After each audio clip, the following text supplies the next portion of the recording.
A igreja já conhece o pastor Walter. Ele foi apresentado como pastor colaborador também da segunda igreja, mas pastor do setor sul. O pastor Walter já chegou e já assumiu a igreja presbiteriana do setor sul, que é vinculada à nossa igreja.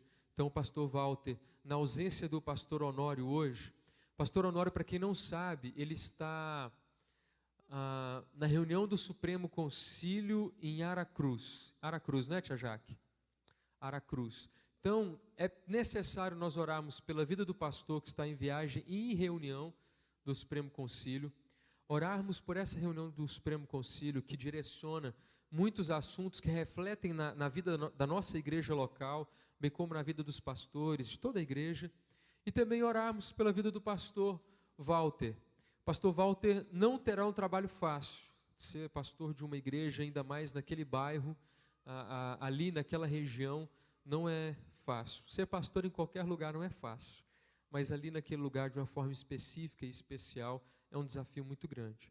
Então, gostaria que a igreja estivesse lembrando disso e orando sempre. Pastor. Obrigado, Alisson. Meus irmãos, boa noite. Graça e a paz do Senhor Jesus seja com todos. Amém? O trabalho, né, Alisson, lá realmente não é fácil, não. Mas estamos acostumados, nunca peguei nenhum lugar que fosse fácil. Tudo é difícil. Mas tem sido um bom começo, o trabalho está indo bem. Os 2 últimos domingos me surpreenderam e algumas pessoas que visitavam a igreja já se dispuseram a tornarem-se membros da igreja. E nós estamos, assim, contactando algumas primeiras pessoas do bairro para frequentarem a igreja, para irem visitar, pelo menos, né? Então, está tudo bem. Estamos marcando para o dia 5, no primeiro domingo de dezembro, uma programação de um bazar. Nós já estamos essa semana fazendo as faixas, os banners, e já ganhamos uma porção de coisas novas, ferramentaria principalmente. Quem trabalha com ferramenta de pedreiro, máquina em casa, nós tivemos aí algumas doações e nós vamos correr atrás de mais. E também no dia 9, nós estamos para confirmar um evento, 9 de dezembro, na Igreja do Setor Sul, onde nós vamos estar falando sobre essa questão, principalmente do vínculo da igreja com trabalhos sociais, sobre o ponto de vista do olhar do direito. Vai estar falando para nós na ocasião um presbítero da primeira igreja de Belo Horizonte, que é desembargador. Eu sei quem ele é, mas não o conheço pessoalmente. E ele vai estar conosco. Nós pretendemos comunicar esse evento ao Fórum da Cidade, ao AB, e levarmos ali, na sexta e no sábado, o maior número de pessoas possível, né, no caso aqui, para que nós possamos falar a respeito da Bíblia e o direito na questão do trabalho social da igreja. Então, já é um começo de trabalho, não é verdade? Isso aí é muito bom. E a palavra de Deus nos dá uma lição muito simples. Quem sai andando e chorando enquanto semeia. Eu desconheço uma outra forma da gente semear a palavra que dê certo. O sujeito que diz assim, eu fui semear, estava com muita facilidade, não é não. Se você semear o evangelho, se você não estiver disposto a andar e chorar, pode esquecer. Mas a palavra de Deus diz assim, aquele que sai andando e chorando enquanto semeia, meus irmãos, não tem erro, Deus não erra não. Não é igual a gente não, que a gente erra. Agora Deus não falha. Se você sair andando e chorando e semeando a palavra de Deus, você pode ter certeza. Você vai voltar com júbilo, trazendo os seus feixes. Bom, já falei demais, agora vamos dar sequência ao nosso estudo aqui. Parece que eu estava profetizando. falei com o reverendo Honório, falei, Honório, eu comecei um estudo aqui sobre o envolvimento integral da igreja dentro dos novos horizontes da sociedade e disse para a igreja que se porventura tivesse uma ocasião, eu gostaria de concluí-lo. Ele falou assim, então já está marcado, quarta-feira que vem você assume, na quarta-feira eu vou estar na reunião do Supremo Concílio, você pode terminar esse estudo. Então eu queria dar continuidade aqui. Lembrando os irmãos que o nosso texto básico é no livro de Mateus, no capítulo 5, versículo 13 ao versículo 16. Porém, estes 3 versículos fazem parte do primeiro estudo. Hoje nós vamos focar em Mateus capítulo 5, do verso 1 até o verso 12. Por quê? Porque Jesus Cristo, ele nos dá aqui no livro de Mateus, no capítulo 5, 6 e 7, tudo o que nós precisamos para fazer a nossa luz brilhar e para salgarmos a nossa sociedade. Não adianta querer inovar. Nem pense em falar o seguinte, agora nós vamos plantar bananeira na igreja, todos os crentes vão aprender a plantar bananeira, e nós vamos lá para a praça central, a mais importante aqui de Uberlândia, e nós vamos chegar lá plantando bananeira, e todo mundo vai olhar e falar, gente, que coisa extraordinária. Aí vem outra igreja e diz assim, nós vamos para a praça fazer os milagres, e os milagres vão acontecer, e nós vamos marcar a nossa presença? Também não. Querem ver só uma coisa? Nos últimos 5 anos, o Brasil todo falou sobre um movimento dos milagres, correto? Mas nós estamos atravessando um dos períodos de maior seca no estado de São Paulo, e que não tem jeito. Ali só chove se Deus quiser mesmo. E, por causa da maldade humana, como nós vamos ver hoje, a ganância, não só no Brasil, mas no mundo inteiro, nós mexemos no nosso clima, na camada de ozônio, e nós desequilibramos o nosso clima, e agora nós estamos colhendo o que nós mesmos plantamos. Então, meus irmãos, não tem jeito. Deus nos dá a forma certa da nossa luz brilhar. Deus nos dá a forma certa de nós salgarmos a nossa sociedade. E é isso que nós vamos ver hoje. Livro de Mateus, capítulo 5, vamos lá, do verso 1 até o verso 12. Vendo Jesus as multidões, subiu ao monte, e como se assentasse, aproximaram-se os seus discípulos. E ele passou a ensiná-los, dizendo, bem-aventurados os humildes de espírito, porque deles é o reino dos céus. Bem-aventurados os que choram, porque serão consolados. Bem-aventurados os mansos, porque herdarão a terra. Bem-aventurados os que têm fome e sede de justiça, porque serão fartos. Bem-aventurados os misericordiosos, porque alcançarão misericórdia. Bem-aventurados os limpos de coração, porque verão a Deus. Bem-aventurados os pacificadores, porque serão chamados filhos de Deus. Bem-aventurados os perseguidos por causa da justiça, porque deles é o reino dos céus.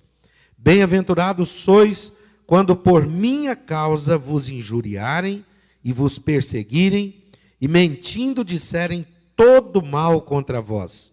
Regozijai-vos e exultai, porque é grande o vosso galardão nos céus, pois assim perseguiram aos profetas que viveram antes de vós.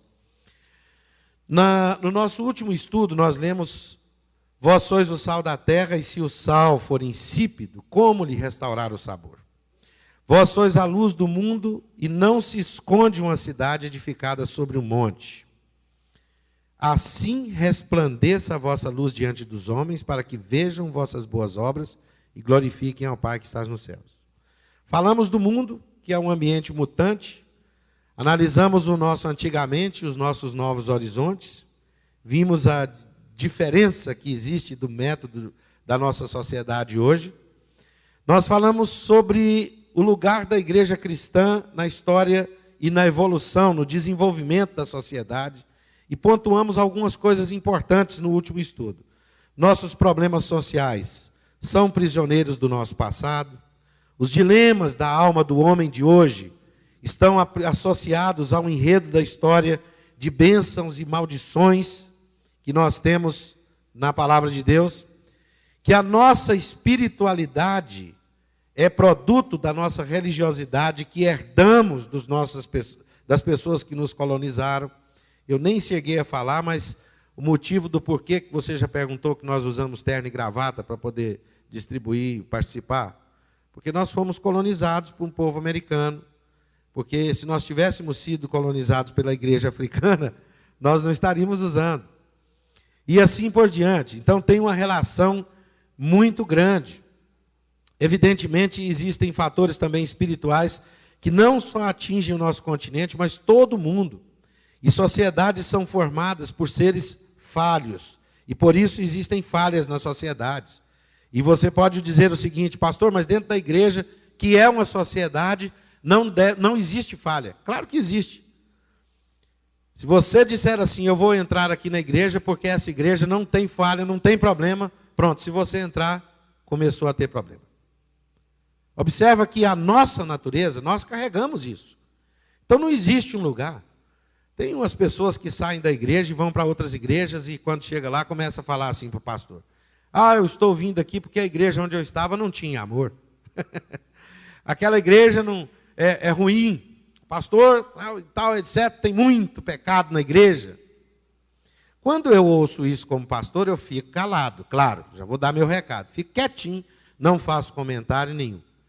Porque eu já sei que a próxima igreja não ter amor, a próxima igreja o pastor não prestar, a próxima igreja que não tem ninguém que é bom, vai ser a minha. Porque nós temos essas falhas. Nós, como sociedade, trazemos isso. A palavra de Deus diz que nós já saímos do ventre materno mentindo. E que o pecado, ele é algo natural. Então, quando uma criança é gerada, ela é gerada em pecado. Eu nasci como? Sem pecado? Não. Eu nasci na iniquidade. E em pecado me concebeu minha mãe. Todos nós. Não há nenhum justo, nenhum sequer. Ponto final. Então, sociedades são assim. E sociedades precisam do sal e da luz de Deus. E aí nós encerramos o nosso estudo, então, na última quarta-feira. Nós, então, somos chamados por Cristo Jesus para sermos o quê? Sal da terra. Eu não estou dizendo aqui para a igreja presbiteriana, a segunda igreja presbiteriana, mudar para a igreja Sal da Terra. Recebi um grupo de gente lá do Sal da Terra, um domingo desse, e um grupo maravilhoso, gente boa demais a conta. Conheci alguns há algum tempo. Eu falei, pastor, nós somos lá do Sal da Terra. Eu falei assim, então eu também sou. Ele falou, mas o senhor não é da igreja presbiteriana? Eu falei assim, mas a igreja presbiteriana não é Sal da Terra? E tem mais, nós somos Sal da Terra e somos o quê? Luz do mundo. Então, se vai, de repente, pode surgir até uma igreja Luz do Mundo, né? Já tem. Pois é, eu sou também. E veja só como que é bonito essa expressão do Senhor Jesus. Dentro dessa sociedade, diz o apóstolo Paulo, nós resplandecemos como luzeiros do mundo. E, portanto, nós somos, sim, sal da terra. E somos luz do mundo também. Pode se sentir um grandioso sal da terra, meu irmão. Tranquilo. Luz do mundo em Jesus. Enfim, agora como nós vamos então salgar, Senhor Jesus? Essa seria a pergunta. Jesus, como que eu posso brilhar? Jesus, então, como que eu posso salgar? Se o Senhor está me dizendo que eu tenho que ser sal e que eu tenho que ser luz, o Senhor precisa me dizer como ser sal e como ser luz. Porque a nossa natureza, que eu acabei de falar aqui, pecaminosa, desobediente, incompleta, limitada, ela é uma natureza tendenciosa. De repente, o pastor Walter começa a se sentir sal demais. Fala, não, eu sou sal, mas eu sou sal marinho. Aí a irmãzinha aqui vai, não, mas o sal marinho não presta. Sal bom é sal grosso para poder fazer churrasco. E aí vem outro irmão ali e diz assim, nenhum desses dois tipos de sal aí presta. O bom mesmo é aquele sal que não tem iodo, é um sal que não faz mal. E aí a gente começa a ter problema. Porque cada um pensa de uma forma diferente na hora de salgar. Mas Jesus Cristo, será que pensava assim? Não. Jesus Cristo, então, quando disse que nós seríamos sal e seríamos luz do mundo, ele apenas deu aqui num conjunto do livro de Mateus, no capítulo 5, 6 e 7, o nosso modelo de salgar e o nosso modelo de iluminar.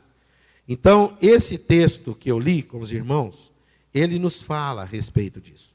Se você olhar para trás, você vai ver um conjunto de virtudes, as bem-aventuranças. E se você olhar para frente de Mateus, capítulo 5, versículo 13 até o versículo 16, você vai ver um conjunto de coisas que Jesus cumpriu por mim e por você. E como que ele nos ensina a viver na sociedade que nós vivemos esses princípios aqui. Deixa eu falar aqui algumas coisas importantes. O princípio. Qual o princípio para que nós entendamos o que é ser sal e ser luz dentro da nossa sociedade, dentro do nosso mundo? Eu não estou convencido, tá? Lendo esse texto aqui, que Jesus Cristo nos mandou fazer sal e fazer luz. Não. Ele não nos mandou produzir sal de nós mesmos, como se nós tivéssemos condição de fazer alguma coisa por nós mesmos. Não. Ele nos diz que nós não devemos fazer. Ele diz que nós devemos ser. E quando ele emprega esse vocábulo, então, esse verbo, né? Melhor dizendo, o verbo ser, ele está falando de ação, ele está falando de algo que nós precisamos colocar em prática, mas que nós precisamos ter na nossa essência. É preciso ser sal, é preciso ser luz. O nosso mundo globalizado que nós vivemos hoje, as sociedades elas se formam dessa origem decaída.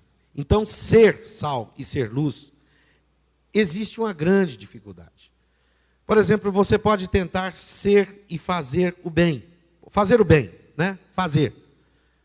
Nós temos muitas entidades aqui na nossa cidade que fazem o bem. Entidades espíritas, católicas, entidades seculares, que fazem o bem.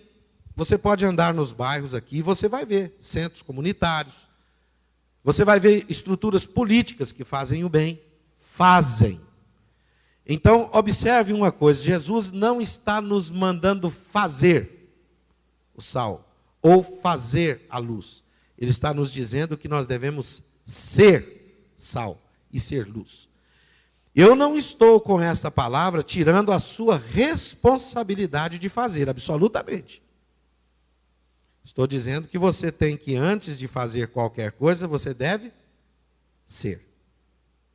Então, a igreja que pensar em fazer alguma coisa, primeiramente ela precisa pensar em ser. Esta é a preocupação, o foco da palavra de Jesus. Dentro, então, desse contexto, a nossa história bíblica nos mostra muito bem quem é o homem. Dou graças a Deus por quem teve a oportunidade de estudar o nosso breve catecismo. Deixa eu fazer essa pergunta aqui para a igreja. Quem aqui sabe o que é breve catecismo? Não?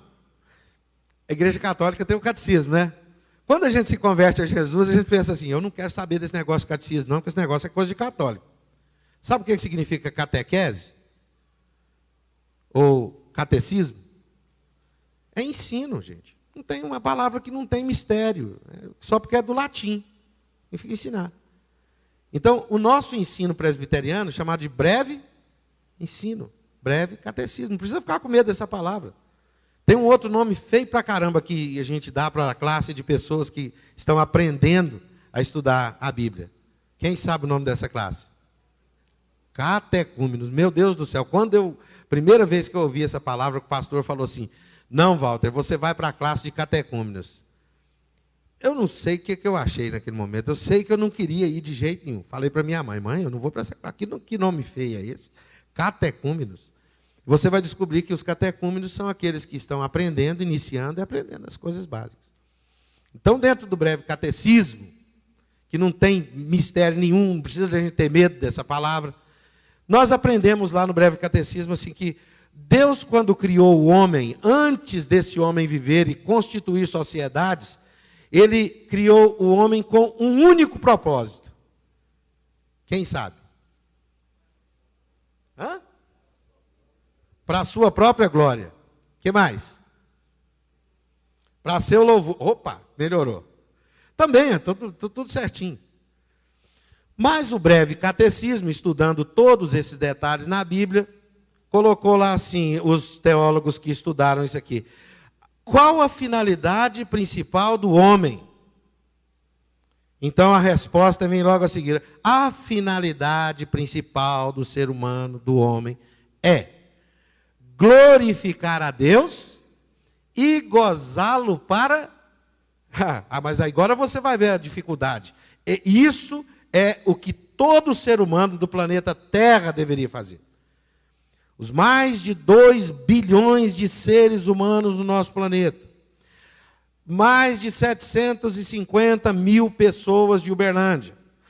Todos deveriam fazer o quê? Glorificar a Deus e gozá-lo para sempre. Mas eu vou perguntar, meus irmãos, é assim que acontece? Claro que não é. Você vai lá na Rondon, depois das 10 da noite, e você vai ver a moçada fazendo o quê? Na balada, bebendo, tomando todas. Quando você chega para um jovem desse e diz assim, olha, eu sou crente, eu entrego o meu dízimo. E ele, ih, você é doido, rapaz, negócio de entregar dízimo para engordar pastor? Pior que eu estou nessa linha, né? Pastor tem que ser magro. Porque não, eu sou magrinho. Mas eu já não sirvo, né? Eu estou dentro da cotação desses aí, para engordar pastor. Você entrega dízimo para engordar pastor? Aí você começa a argumentar com o cara e fala assim, vem cá, eu entrego o meu dízimo mesmo, eu ganho 2 salários mínimos e entrego o meu dízimo. Dá R$140, 150, eu completo 150 para ajudar a igreja em alguma coisa. Tudo bem. Você ficou maluco? Tem que pegar esse dinheiro para sair para a noitada. Mas esse jovem que está falando para o outro jovem que é dizimista, ele não gasta menos do que R$150 pagando para o diabo cerveja, que depois ele vai fazer xixi, e vai jogar tudo fora. Ele vai gastar 150, 300, 400 reais sem falar nada, e vai ficar devendo o cartão de crédito, pede dinheiro emprestado. E eu estou falando de bebida. Eu não estou falando de cocaína, não estou falando de maconha, não estou falando de outras drogas. Não estou falando de prostituição. Então você passa a analisar e ver que o mundo e a sociedade que nós estamos vivendo, por essa pergunta que foi feita aqui no breve catecismo, nós estamos vivendo dentro de um mundo terrivelmente dominado por um espírito terrível, maligno, que cria e que gera um ilusionismo nas pessoas e que as fazem andar distante dos caminhos de Deus. Então, quando nós perguntamos qual a finalidade principal do homem, é glorificar a Deus e louvá-lo para sempre. Qual a finalidade do seu filho, meu irmão? Glorificar a Deus e gozá-lo para sempre. Qual a finalidade da sua família? Glorificar a Deus e gozá-lo para sempre. E nós, como crentes, temos que orar e pregar, e não incansavelmente. Porque o nosso testemunho, a forma de salgarmos a sociedade, antes de tudo, é sendo sal e luz. Eu vou para frente, mas esse homem, ele se corrompe, decai do seu estado original, provoca, uma pandemia incurável na espécie humana, de maneira que desde a concepção até a morte, a criatura, antes que era dotada da imagem de Deus, passa a desenvolver todos os sentimentos e atitudes da sua natureza decaída. A pergunta de número 13 do breve catecismo diz, os nossos primeiros pais conservaram-se no estado em que foram criados? A resposta, nossos primeiros pais sendo deixados à liberdade da sua própria vontade. Se a gente tivesse tempo para poder estudar isso aqui, ia ser legal para caramba, vocês iam participar. Nossos primeiros pais sendo deixados à liberdade da sua própria vontade, caíram do seu estado em que foram criados e pecaram contra Deus. É bom não esquecer que mesmo a criatura, estando debaixo da graça de Deus, e isso eu estou falando de mim e de você, isto não significa de maneira alguma que nós não estamos sujeitos ao estado de corrupção e queda diante de Deus. Tanto é que nós morremos, né? Nós adoecemos, nós envelhecemos. E a gente, depois dos 50, você começa a sentir a velhice chegando. É um joelho que está doendo, é uma junta que está emperrada, e a pessoa te chama para correr, você não corre. Você vai dar um pulo, não tem mais jeito de dar um pulo. Não dá. Você está travado, meu irmão. Isto faz parte da sentença que Deus nos deu. Nós não fomos criados para morrer. Nós não fomos criados para chorar, sentir dor. Mas mesmo sendo crentes, nós sentimos. Por quê? Porque a nossa natureza ainda está sujeita a essa corrupção. Enfim, nós temos que tomar cuidado. Então, essa desobediência, o pecado existe. E aí nós temos que tomar cuidado. E vem uma outra pergunta, o que é o pecado? Bom, eu vou pular isso aqui, porque é muita informação para o que nós estamos estudando hoje, meu tempo já está querendo terminar. O pecado, então, é algo terrível, lamentável, tortuoso. Então nós temos uma sociedade que, tanto ela sendo velha quanto nova, ela se comporta de uma forma terrível contra Deus. Romanos capítulo 1, versículo 18 até o versículo 32. Abra sua Bíblia aí. Romanos 1, do verso 18 até o verso 32.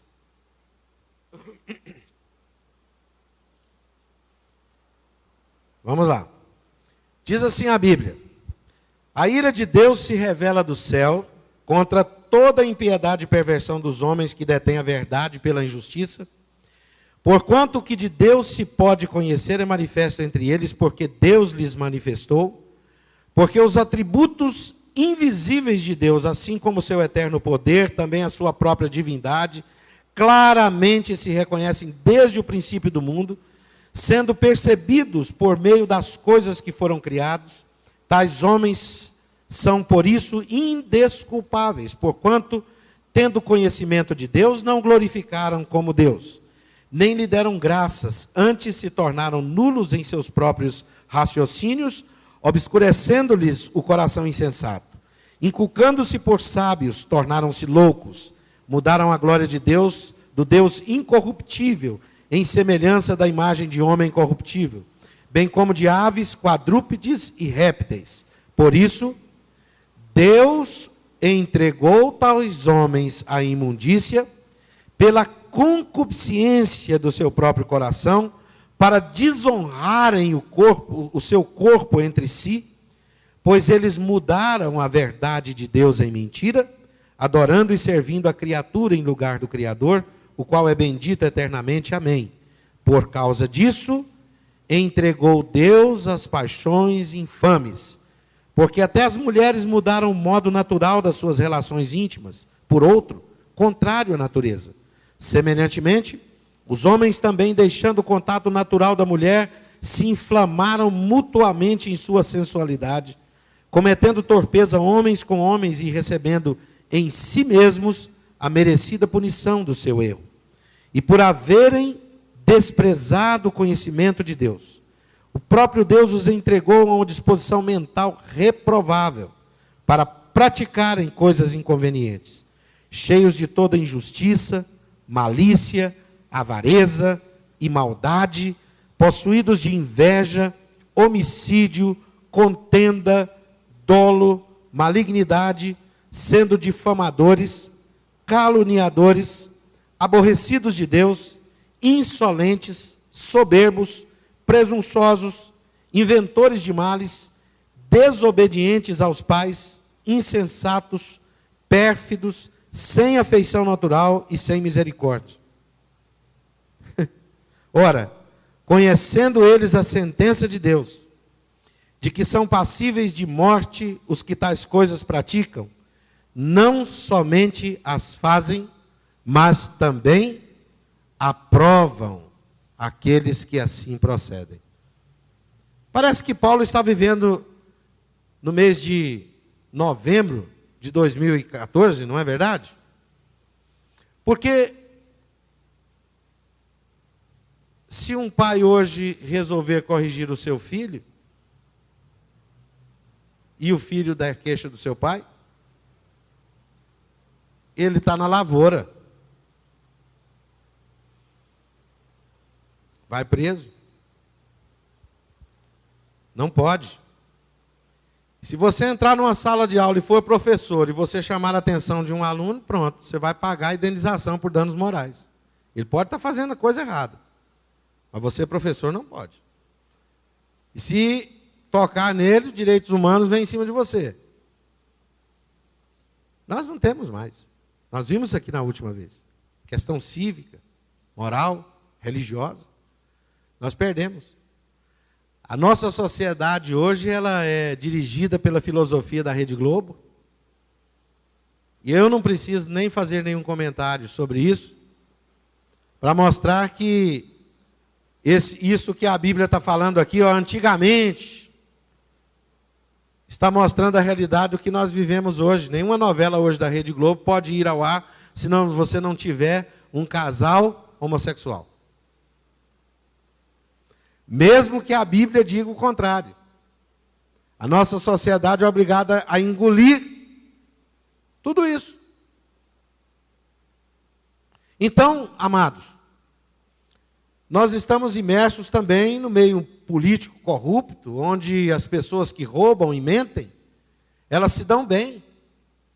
Se você perguntar para um garotinho hoje o que ele quer ser quando crescer, e for numa favela dessa da vida e perguntar, ele fala, quero ser um deputado. Enfim, é terrível, é lamentável, mas é nessa sociedade, é nesse mundo que o Senhor Jesus Cristo nos manda salgar.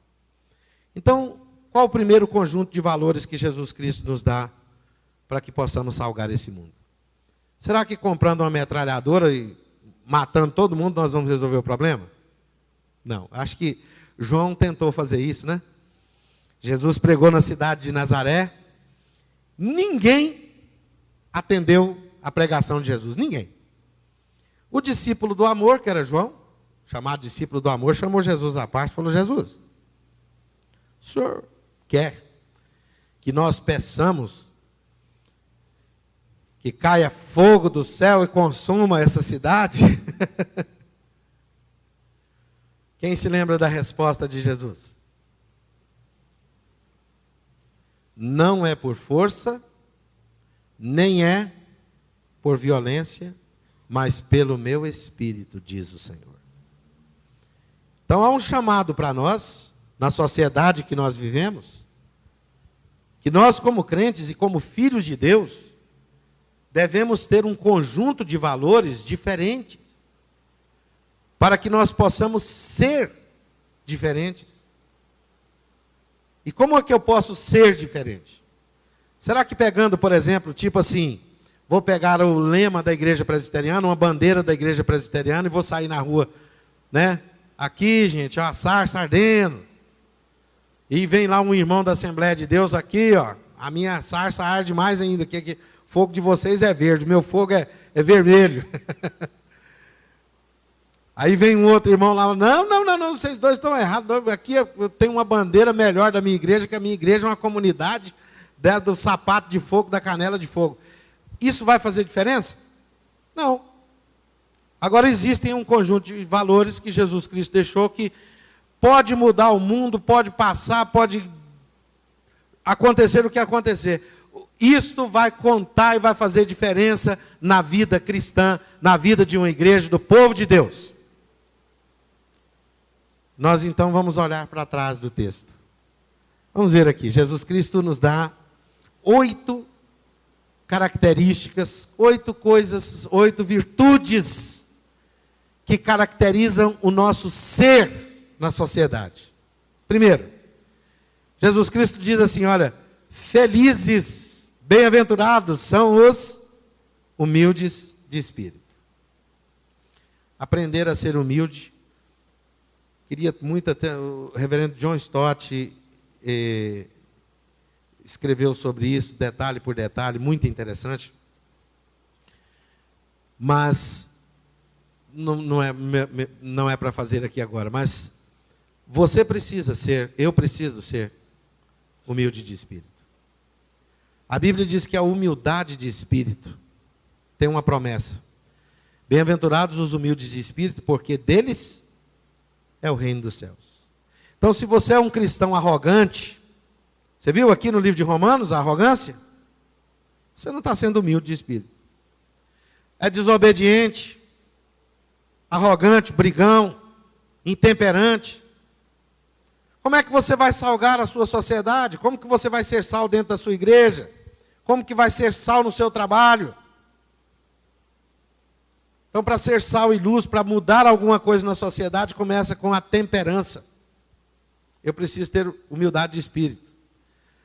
Eu preciso cultivar essa humildade de espírito. Depois vem o choro e o sofrimento. Eu falei disso aqui no início do culto. Quem sai andando e chorando enquanto semeia.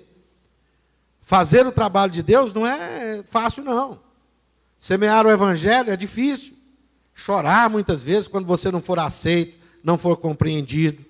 Quando as pessoas agirem contra você de forma preconceituosa. E assim por diante. Você chegar no seu quarto e chorar e falar: Senhor, eu estou fazendo tudo certinho, mas está tudo dando errado na minha vida. Mas a Bíblia diz que o seu choro, existe uma promessa de consolo de Deus. E isso faz diferença. Depois Jesus Cristo diz o seguinte: é preciso ter mansidão e temperamento. É preciso ser manso e ter um temperamento dominado pelo Espírito Santo. Bem-aventurados os mansos, porque eles herdarão a terra. Mansidão é outro princípio. Você está no trânsito e o sujeito te dá uma fechada. O que a gente faz na hora? O que a nossa natureza faz na hora? Ah, rapaz, tem gente que bota a cabeça para fora e aí tome gritar. Eu conversei com um pastor amigo meu um dia desses aí atrás, lá em Vila Velha, e ele morrendo de rir numa reunião do presbitério.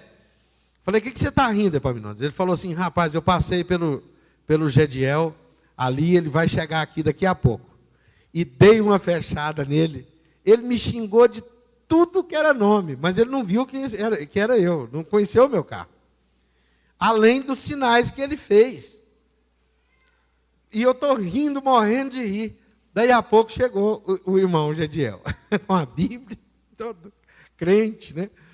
Todo cheio de... né? Aquele jeito que a gente tem de entrar, às vezes, dentro da igreja, todo assim, espiritual, né? E ele foi entrando, ele falou assim: ô Gediel, Gediel, você viu um carro que passou por você ainda há pouco ali? Aí ele falou assim: mas não me diga que foi você, pastor. Ele falou: foi. Ô, meu pastor, me desculpa, me perdoa. Eu nunca mais vou fazer isso. Ele falou assim: eu espero que comigo até eu vou te perdoar. Mas se fosse um sujeito não crente, que tivesse armado, e se ele tivesse parado o carro? Meus irmãos, as pessoas hoje, nesse mundo que nós estamos vivendo, nessa sociedade, o estupim de todo mundo, ó. E agora com o aumento da gasolina, todo mundo fica devendo cartão de crédito, não sabe como vai pagar, briga na família, filho desobedecendo, o sujeito está a ponto de ser mandado embora do trabalho, eles entram nos carros dele que estão devendo 72 parcelas para pagar, e saem no trânsito desesperados. Então, quando acontecer alguma coisa, temperança é um sal. E quando alguma coisa acontece dentro da igreja, que é outra sociedade, a temperança é o sal, a mansidão. E quando acontecer alguma outra coisa na família, a mansidão é uma forma de salgar. E isto nós temos que ser. Não dá para fazer. É preciso ser. Jesus deixa outra característica. Aqueles que têm fome e sede da justiça divina. Que sabem o valor de crer na justiça de Deus. O apóstolo Paulo diz que a justiça de Deus se revela no evangelho, de fé em fé. Esses dias para trás aí nós tivemos essa eleição, né? A Dilma foi eleita. Eu não queria que fosse eleito nenhum dos dois candidatos. Acho que o Brasil precisava ter um outro candidato que fosse mais humano, mais gente da gente. Mas foi eleita a Dilma, e daí? E se tivesse sido eleito o Aécio? Nós, como crentes, precisamos ter um comportamento diferente. Você pode até torcer para um, para o outro. Mas você não pode fugir da palavra de Deus que diz assim, lá no livro de Daniel, capítulo 2, versículo 20 até o 22. Seja bendito o nome de Deus de eternidade a eternidade, porque dele é a sabedoria e o poder, é ele quem remove reis e é ele quem estabelece reis. Ele quem muda o tempo e as estações. Quando Jesus estava sendo julgado por Pilatos, Jesus Cristo diz assim, nenhum poder teria sobre mim se do alto não te fosse dado. E Jesus fez uma revolução para matar Pilatos? Porque ele foi injusto? E fez uma rebeldia para matar Herodes? Não. Nós não servimos nem a Pilatos, nem a Herodes, eu não sirvo a Dilma, nem a Aécio, nem ninguém. Meu Senhor chama-se Jesus Cristo, Filho de Deus. Então, o rei que vier, eu vou orar por ele. E vou orar pela minha nação. Vou orar pelo meu povo. Vou pedir a Deus que levante gente capaz, jovens capazes. Que se levantem uma geração de gente envolvida que não está preocupado com cortar cabelo, estilo Gustavo Lima. Uma geração de gente que quer ouvir a palavra de Deus, que quer mudar de verdade, mas que quer ser sal e que quer ser luz. E aí, nós temos fome e sede da justiça de Deus. Serão fartos. Exerça a misericórdia. Tenha pureza de coração. Tenha uma conduta pacificadora. E tenha perseverança e alegria nos sofrimentos do Evangelho, quando você for perseguido, incompreendido.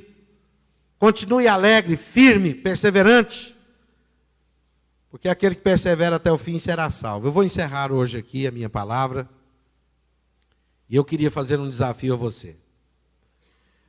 Os primeiros meios de impacto na nossa sociedade, para uma mudança do mundo que nós vivemos, na forma como nós vimos aqui no livro de Romanos, no capítulo 1, na forma como nós estamos vendo ao nosso redor, na nossa cidade, no Brasil e no mundo globalizado, começa por ser. E para ser sal, tem que ser humilde, tem que chorar e semear, tem que ser manso, tem que ser faminto da justiça divina, tem que ser misericordioso, tem que ser puro de alma e puro de coração, tem que ser pacificador, ao invés de construtor de rixas e discórdias, tem que ser perseverante e alegre no Evangelho de Deus. E assim que nós começamos a salgar e começamos a brilhar. Assim brilhe a vossa luz diante dos homens, para que vejam as vossas boas obras e glorifiquem ao vosso Pai que está nos céus. Que Deus nos abençoe, que Deus aplique essa palavra no seu coração, na sua vida. Que estas primeiras virtudes que Jesus nos ensina sejam para nós um desafio constante na nossa missão de sermos sal e luz na nossa sociedade.